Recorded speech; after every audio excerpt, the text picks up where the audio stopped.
Okay, folks, we are back with I say that every time. I think I need to come up with a new intro. Maybe you guys love it when I say we are back. So we're back with another AmeriCorps alum. I'm super excited that Caleb Rigdon, is that right?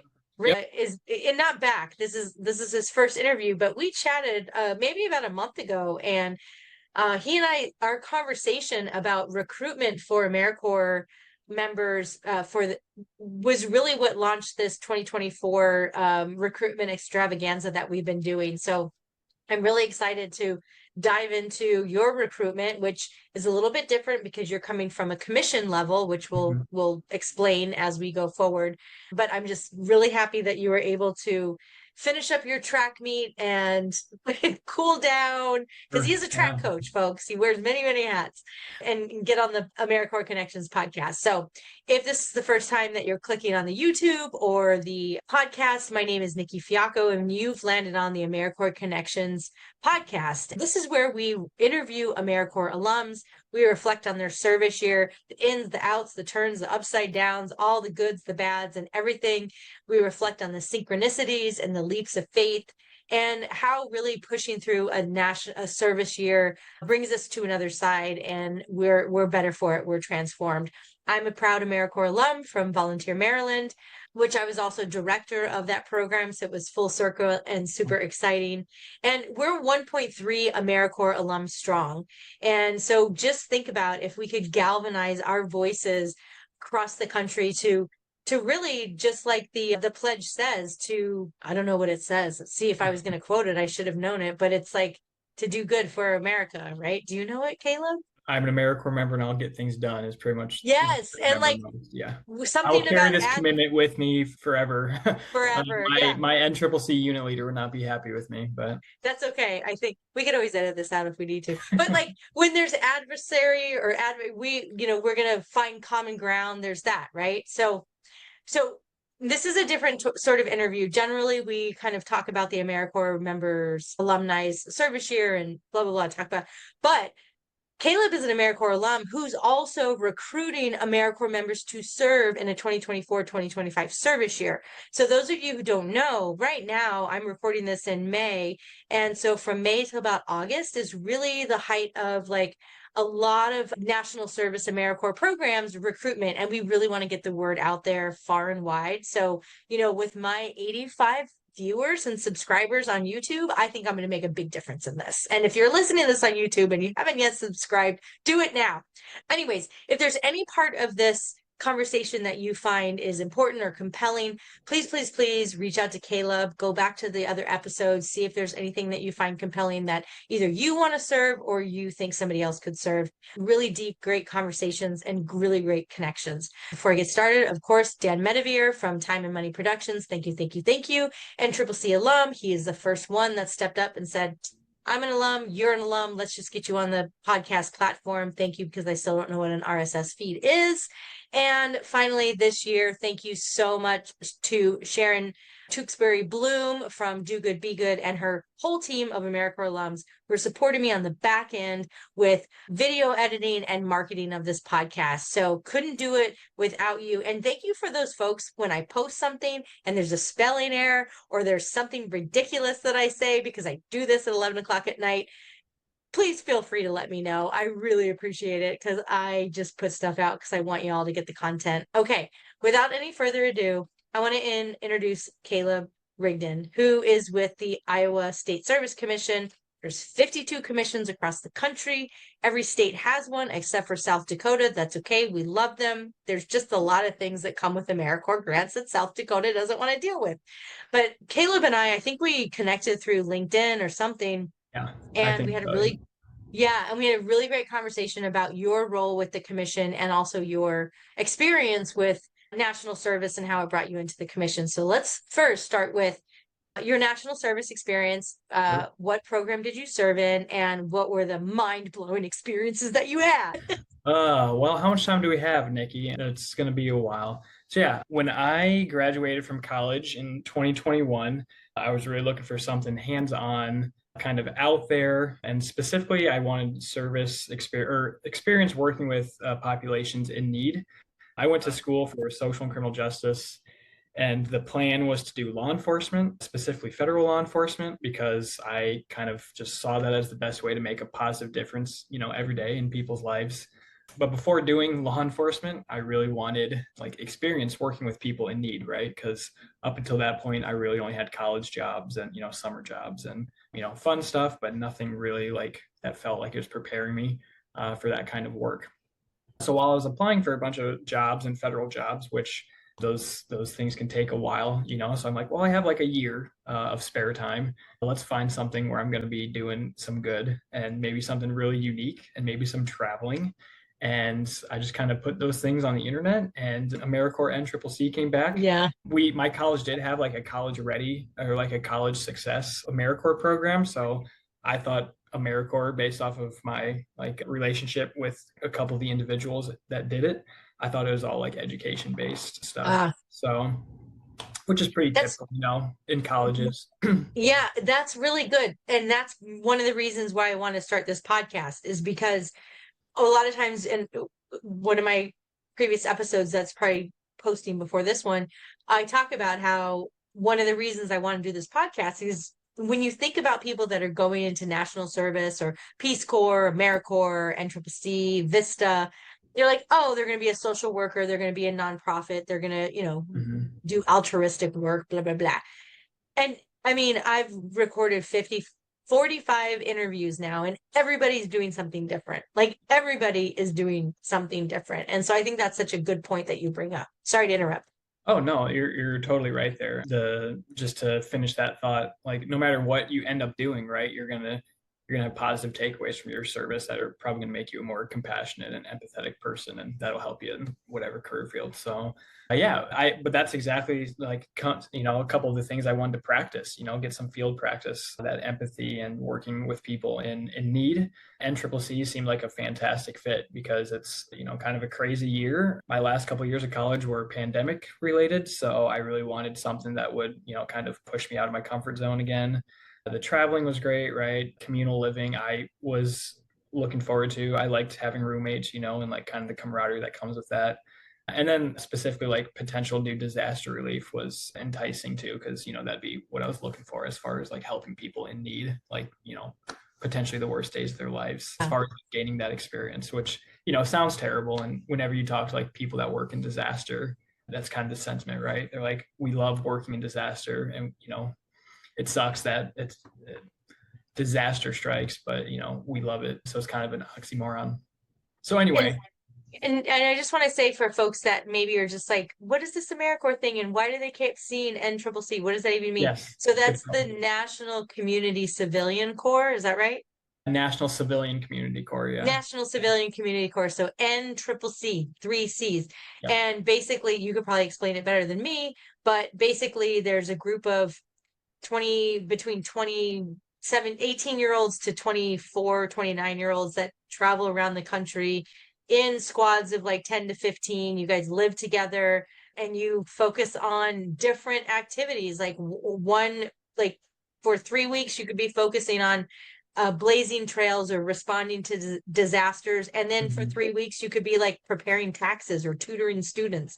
Like you have like totally different experiences, and you serve for almost an entire year. I think it's about 10 months. But you hang out with the same folks. I will say, I had a really great experience when I was director of the Maryland Governor's Office on Service and Volunteerism. I was right here in my local neighborhood, and I was getting like a pizza from Mod Pizza. I was getting a salad because I'm super healthy, whatever. And so I was walking in, and an NCCC van pulled up. And they like hopped out. And they piled out in their uniforms, and you're like, what the heck is this? And I wanted to be like, oh, you guys are my people. Like, I'm the commission director, and like, can we take a picture? But they were going to like Five Guys or something. I knew they needed their fuel, so I left them alone. But anyways, that's a super fast snapshot of NCCC. And if I got any of that wrong, please correct me, Caleb. I mean, you're pretty much there. It's 18 to 26-year-olds. You get get put on a campus. That's kind of your base. And then you get sent out from that campus throughout the year. So 10 to 11 months. And yes, like you said, very, very like a wide spectrum of potential projects. So when I served in the field. I did wildfire mitigation. I was doing response to Hurricane Ida. We were building like an outdoor classroom and doing like camp renovations at an outdoor camp, and then like doing nonprofit capacity building. A lot of people do Habitat for Humanity stints where they're building houses. A lot of people work in state parks or national parks doing trail work or conservation work or things like that.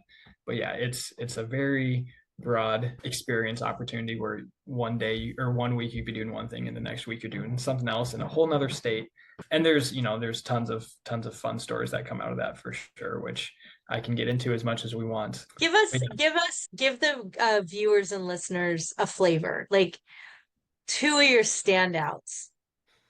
Two of my standouts. I mean, this one's kind of like scary fun in retrospect, but like the first day we were doing wildfire mitigation in Virginia, like there's only 3 of us that were chainsaw certified, and I grew up running a chainsaw to some degree, but not, for 8 hours a day with full regalia on. And my 2 other Corps members that had never really touched a chainsaw, I believe, other than the training we did. But we were all like, super happy just to be cutting trees down and super fun. But then one member like hit their chaps with the chainsaw, which, the chaps are there to protect you, and it stopped the chainsaw. Cutting your leg off. Right. Right. And nothing happened. Nothing came of it, of course, because everything was done correctly and the chaps were in good shape. But it's just like, whoa, we're not just doing capacity building in the office anymore. We are out here. We're not in Kansas anymore, Dorothy. Right. But then, we all got used to it and just like learned to be kind of more aware of each other and working on it. And that, I think, if you ask the entire team, it turned out to be our favorite project. So we're just working cool. the mountains in Virginia and doing some really cool work. So that's kind of right. Like stuff like that happens where you're working with tools, you're working with groups of people that have never done these things. And there's a huge learning curve for a lot of people. And that's kind of, I guess, one flavor of the program, if you will, is that there's all sorts of people, different backgrounds and different experiences.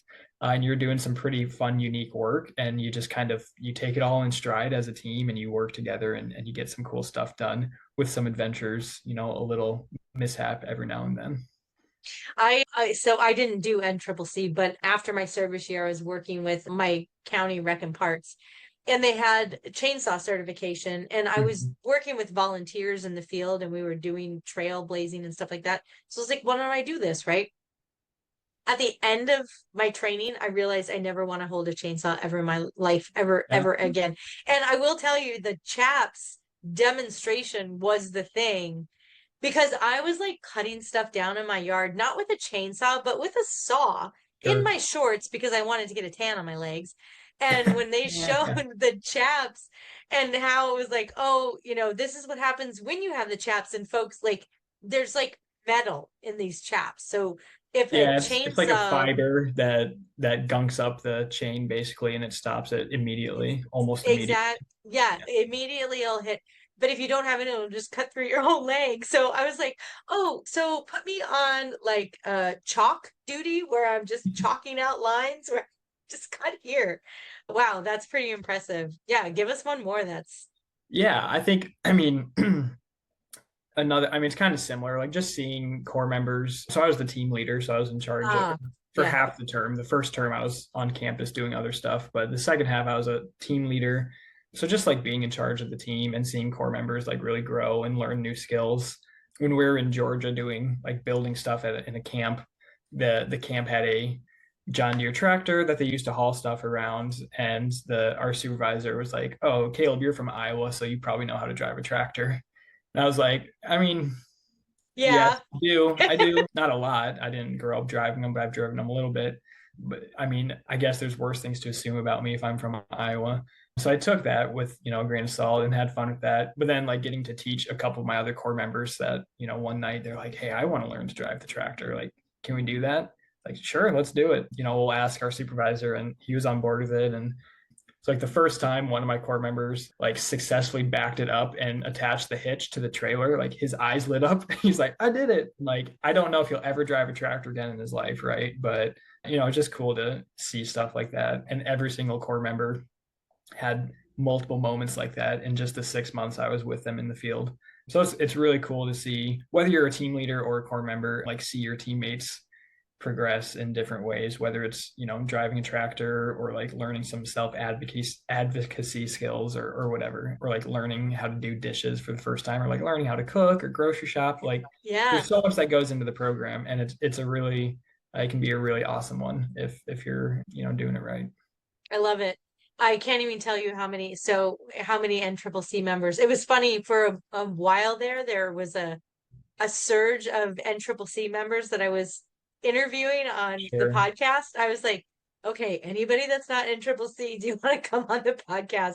But it's funny because every time you guys chat and reminisce about your experience, I'm like, so they need to find one that's like 50 and plus. I know we have AmeriCorps Senior, but like, let's go. Like, I could cut down. Okay, don't give me a chainsaw. I'll do the chalk. But you know what I mean? Like, I'm not 50, just so you know. But like, we can definitely like get some older folks out there and do stuff. Yeah, when I told people initially what I was doing after college, like people back home or afterwards, or I was home for break or stuff, like parents, friends, or relatives and whatnot, they're like, "Oh, is that like? Could I join that when I'm retired or something?"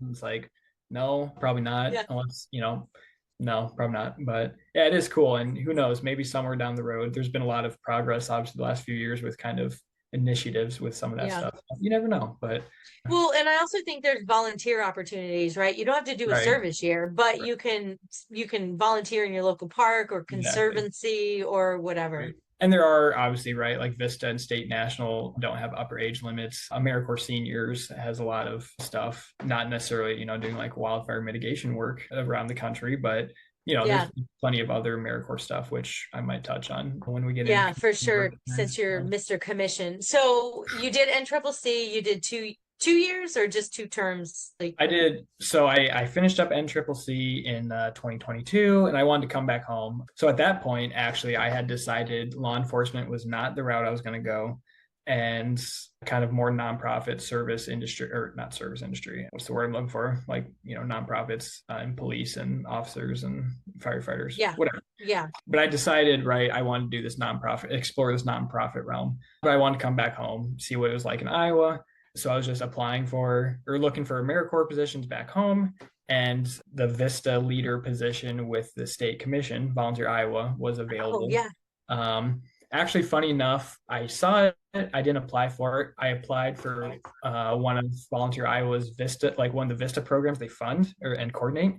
And while doing the screening call with the Vista program officer at Volunteer Iowa, Jana, she just at the end just mentioned, well, because you've done a term of service, you're eligible to be our Vista leader if you'd be interested in that. Yeah. So the joke was that they actually poached me from one of their programs. But it turned out great. Gotcha.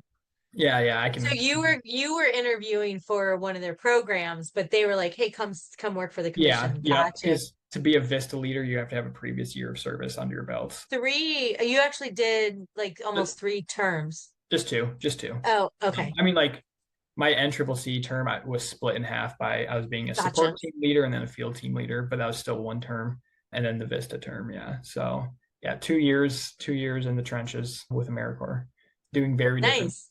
Yeah. Oh yeah. I mean, it's really interesting. And I wish I was smarter with my life is fine, but because people that I've interviewed on this podcast, like Gia McGuire, I always say your name wrong, Gia. I'm sorry. I'm just going to say Gia.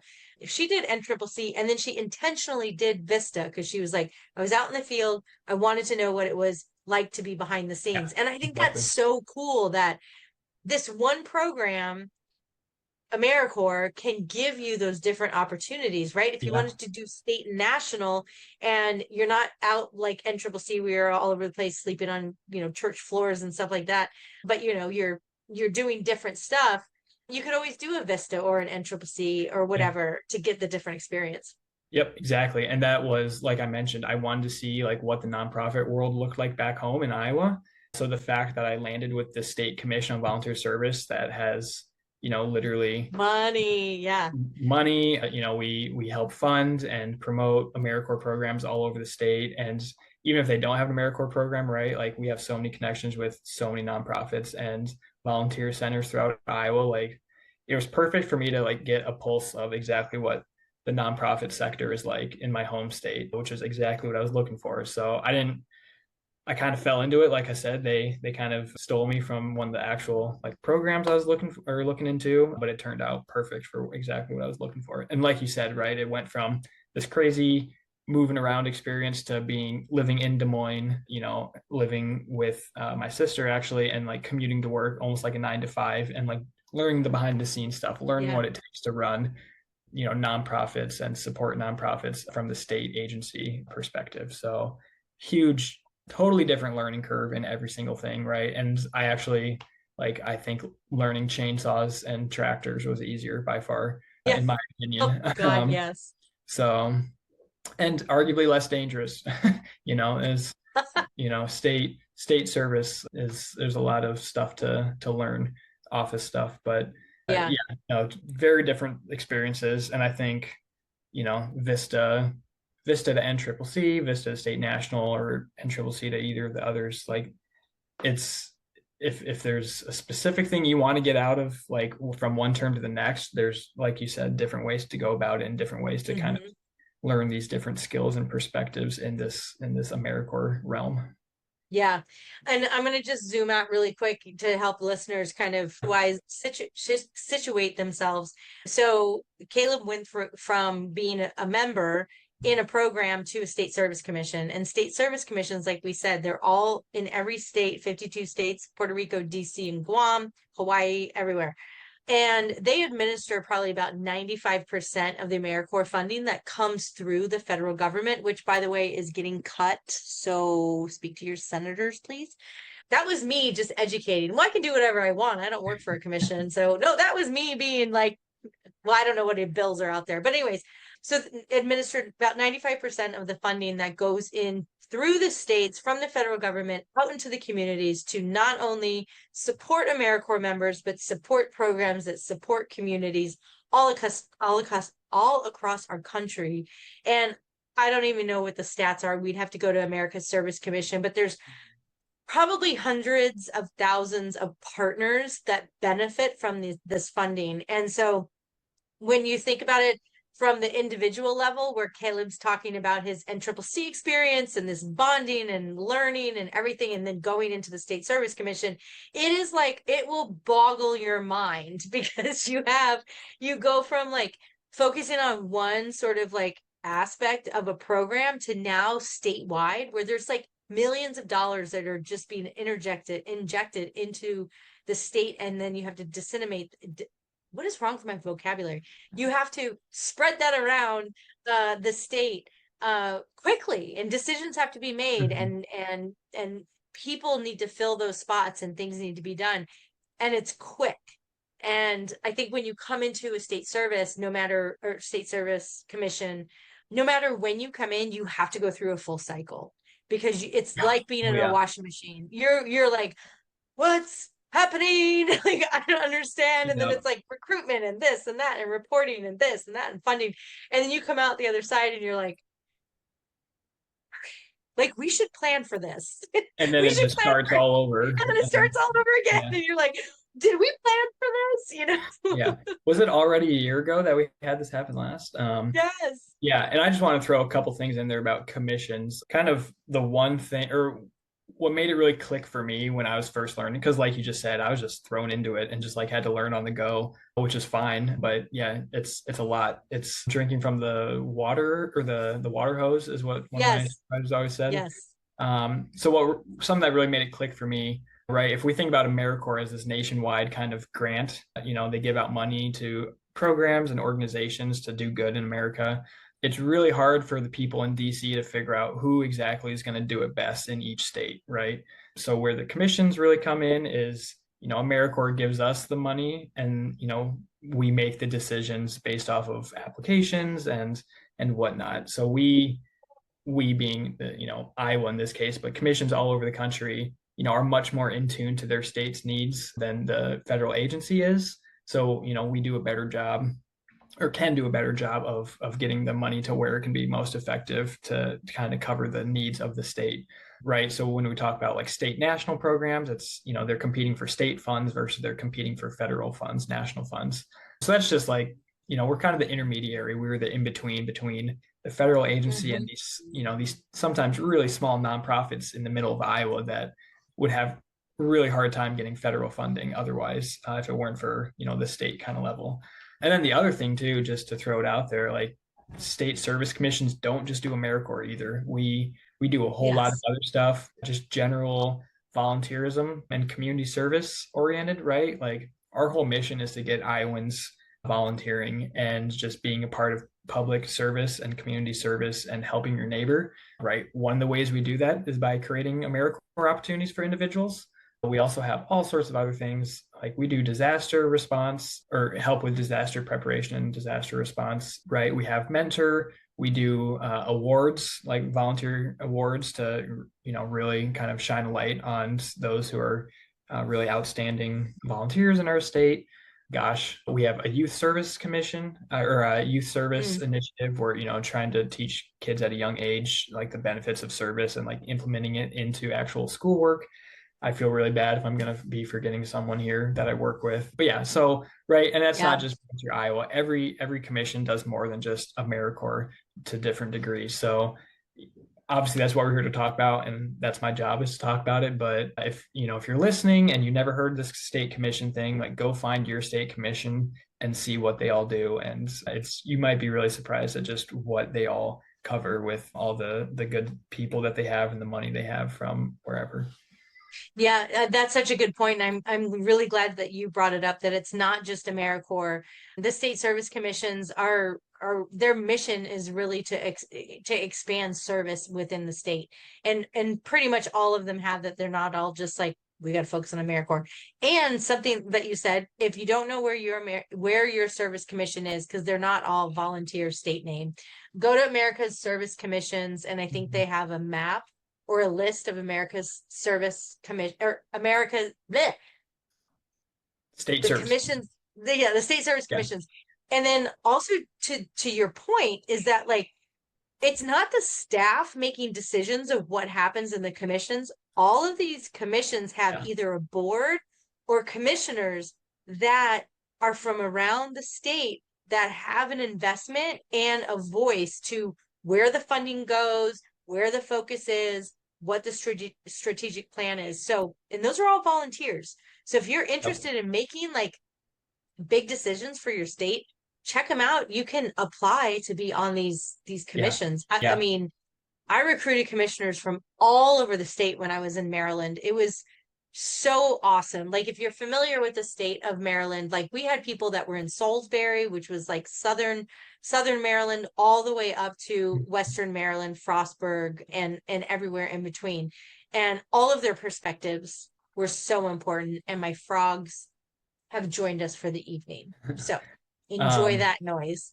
Yeah, thanks for bringing up the commissioners. Obviously, I don't work with them as much, so I forget them, but they're literally like the most important part of the commission, obviously. So yeah, like you said, they're volunteers. They're from every different background around Iowa. They do it in terms. They're appointed by the governor. It's a bipartisan group. Like there's kind of rules and regulations about, where you fall on the political spectrum, because right, we want people to see like this is a bipartisan thing. Like everyone should be volunteering no matter what.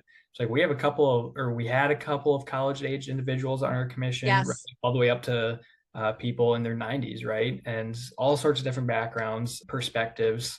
And the only thing they all had in common is that they cared about service, right? And they wanted to improve the state through service. So yeah, that's a great plug. If that's where you're at, like don't think you have to have this outstanding background of like all these cool things on your or on your resume to be a commissioner and be a huge part of what your state's doing. If you just care about that stuff and you want to make a difference, I would encourage you to find your state commission and find out what that process might be.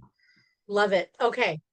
So I feel like we could just chat forever. So Yeah. as the podcast interviewer navigator, recruitment. Yeah. So with the recruitment series that we've been doing, the majority, if not all of them, a few like city year public ally folks that are kind of like, yeah, we're nationally focused, have been really focused on their one program opportunity, but you're coming from a different perspective. So again, let's orient the listeners of like where your perspective is for recruitment, and then what are the opportunities in Iowa? Yeah. So my official title at Volunteer Iowa is like recruitment specialist, which sometimes feels pretty off to me because a lot of times it feels more like AmeriCorps educator, right? Because I'm Love that. like a majority of my job feels like, how can we take the messaging, the programs, the opportunities, and just share them with people? Because so many people don't know what AmeriCorps is. And that's just, that's a hard barrier to break through, especially with like the specific audiences that you want. But when it comes to recruitment or education or whatever you want to call it, yeah, the way I view it, my role is taking all of our programs and either helping them, be better at recruiting, or taking it, using my initiatives to spread the word about all the opportunities that are available within Iowa to like these targeted populations that we've kind of found, and then letting them, right, kind of giving them the tools to search for their programs and finding the best fit. So you can kind of come at it from two different ways of, empowering the program / host site, or empowering the individual to look for and to like find the perfect fit for them. Because, right, in my ideal world, probably yours too, everyone would do a term of service and it'd be a good one. But like, Yeah. we both know if you got put in the wrong program, it's like, we love AmeriCorps, but it still might not be a good fit, right? And it might not be a good one. So I always want the individual to find the thing that really sings to them, and vice versa. Hopefully programs are finding the people that are going to be a good fit in their program, and not holding out for those good fits. So when it comes to recruitment in Iowa, or our programs, Volunteer Iowa has a pretty robust portfolio, if you will, of programs. So we have Vista programming, which is Volunteers in Service to America, where individuals spend a whole year of service with a nonprofit doing capacity building work for that nonprofit.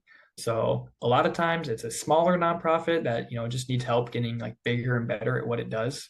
So Vista is very much like behind the scenes learning how a nonprofit operates. So we do have that. Not every commission has Vista programming, I believe. So that's something you'd find if you were on our website. We have state programming, right? State national, where it's that service term, right? It could be like 3 months over the summer. It could be 10 months, 3/4 time. It could be 6 months, half time. There's kind of more flexibility with the service term you're doing there, where it's not that full-time Vista.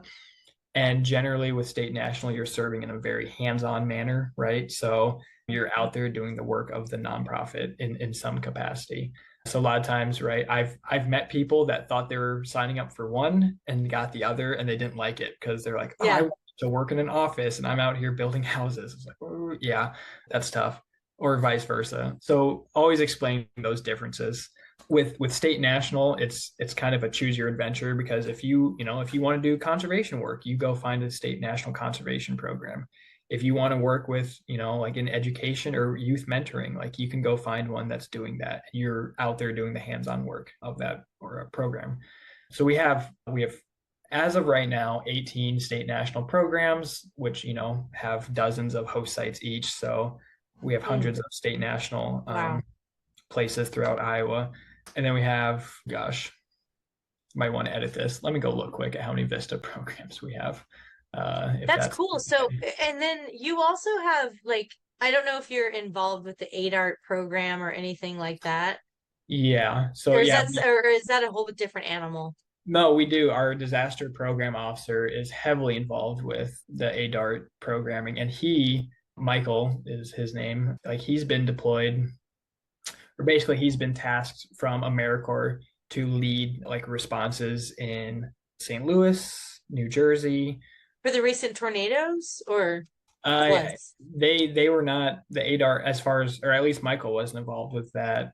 And gosh, and he went to Hawaii as well for the wildfire, and actually Michael got a lot of like national awards for how he managed the ADART in Hawaii. So amazing. Yeah, you can find that on our website if you're interested in like, seeing how effective national service can be when it comes to responding to things like, an incredibly like intense, life altering happened out there. And these are this is why I'm doing the podcast. Like, we talk about this in our like bubbles, but like the bigger world needs to hear about the bigger United States needs to hear about like what these programs are doing. Like, I feel like sometimes we're preaching to the choir so much when we're talking about like the successes of our disaster management and Yeah. disaster response Yeah. and We're telling NCCC. it to And it's people that already know what it is. it, It's the yeah, and echo that's why chamber like build up. I put this podcast out there because I'm like, anybody that comes across this is like, what? Like every single story that I listen to on this podcast has something to do with somebody finding service, somebody transforming and then doing Yeah. something amazing in their life. Like, what the heck? And then I'm like, yeah, and guess what? The funding for Vista has been cut 50%. And like Yeah. in my 9 to 5, we have a Vista project and we're getting cut with the Vista positions. And it's making a huge impact on not only what we can do as an organization, but it's also making an impact on like who we can bring in as Vista members to transform their lives to be Yeah. the Calebs and the Nickis on the other side. Yeah. And I mean, just not to comment on that all that much, but like Vista is interesting because it's the oldest branch of AmeriCorps too. It's been around since the 60s with the war on poverty. So just speaking to that, right? Like, yeah, Vista's been around for a long time. It's changed a whole lot. Side note, unrelated to anything we talked about, but the other Vista leader that I served with at Volunteer Iowa, he did his first term of service in like year 2 of Vista in the 60s. It was basically like Peace Corps where he had no control over where he got sent and he just was in the community and they just like threw him in there and he had to figure it out. He has some awesome stories about that. So anyway, yeah, Vista, to your point, it's a very unique program that does a lot of good. And yeah, the more people know about it, the better, for sure. And I get like transforming it too, right? Like you get to your Saturn return when you're 30 years old and you're like, what am I doing with my life? Right. Like, so I get it, but like cutting the cord and just being like, well, it's not effective anymore. We need to reduce or whatever. I just don't think that's the answer for AmeriCorps. I think it's how do we rethink? And I think a lot of the partnerships that Michael Smith is doing with the CDC Yeah. and the Department of Health and all of those things, in Climate Corps, I think that that's a really great shift. And like we also need to think about these capacity building. It almost falls underneath that, like, what's it called in nonprofit when you get funds that fund anything? It's like unfocused funds or something. Like I can't remember. unattached funds or Yeah, it's almost like let's put this person in there and see what they can do. And I know that there's not like a lot of really clear data on that, but I've heard story after story after story that Vista members and capacity building members have gone into an organization and done a thing, and that thing is still around because of that capacity building member. yeah, for sure. I mean, I'd say a couple of success stories our Vista programs have. We have a pretty robust NAMI Vista programming where NAMI is National Alliance on Mental Illness. So that's a nonprofit that's been around for quite a while nationwide. But we have a few offices that, or small offices, very small, like one person. And they got a Vista programming grant from before I was at Volunteer Iowa. And all of those NAMIs have expanded. They're all, or with the exception of one, they're in very rural areas in Iowa. And I think it's generally regarded, right, that mental health is a totally different ballgame in rural areas. Yeah. I'm not totally different, but it's a pretty different landscape. So just like the scope that they've been able to do their things now across multiple counties in Iowa has greatly increased because they've had Vistas come in, serve a year, serve a couple years, and just expand their programming. We have another one that it's kind of the dream of every commission to have a nonprofit with a dream get a Vista, and then in a couple of years they get a state national program because that Vista built out the program. Wow. And expanding. And we have one in Johnson County, which is where Iowa City is located, where they help prepare. It's called Disaster Prep Wise, and it's just getting people, like getting them to have a plan and prepare for when disaster strikes, right? Because everyone thinks it's not going to happen, and then it does, and most people don't have a plan. So Disaster Prep Wise is specifically to help like elderly individuals have a plan. And they've expanded incredibly. Like they've done trainings into cities outside of Iowa. And it's like they started with a Vista and a hope and a dream. it seemed like. And then they've expanded, and now they have a very robust program. They're doing multiple translations into other languages for all their Oh, material. nice. So that's like a really cool example of, it was a professor in the School of Public Health that started this. It had like 1 or 2 vistas, and just in a couple of years, they are really making an impact outside of their like original plan. That's super That's cool. kind of the AmeriCorps dream from a commission perspective, right? Is you build that capacity, and then they get really good at what they do, and they can just expand a whole lot. Yeah, for sure. So you wanted to look at a couple stats, and as we wind down, let's look at those stats, and then I want to make sure that the viewers and listeners get every last nugget of information that you have. So did you want to grab some stats or really good? Yeah. So just looking at like our current Vista programming, like we have 1, 2, 3,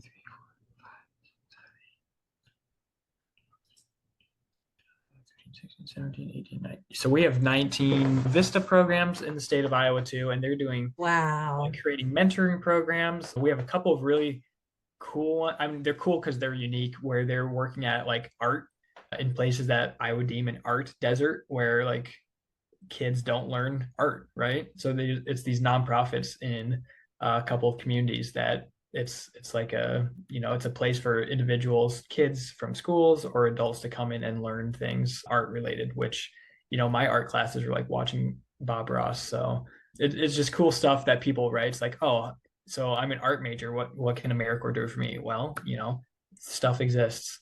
Like, let's see, Iowa Youth Writing Project, like they help with creative writing, like teaching that. NAMI, like I said, we have a lot.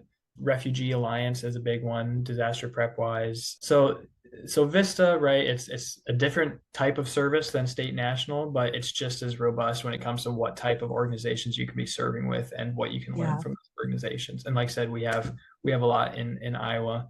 And then earlier I said we have 18 state national programs, and they have various numbers of host sites between them, and they cover anything from environmental, like conservation work, to education and youth mentoring, or economic opportunity. Like we have Iowa Legal Aid, for example, like they help individuals get free legal advice and legal support on things that they otherwise wouldn't be able to.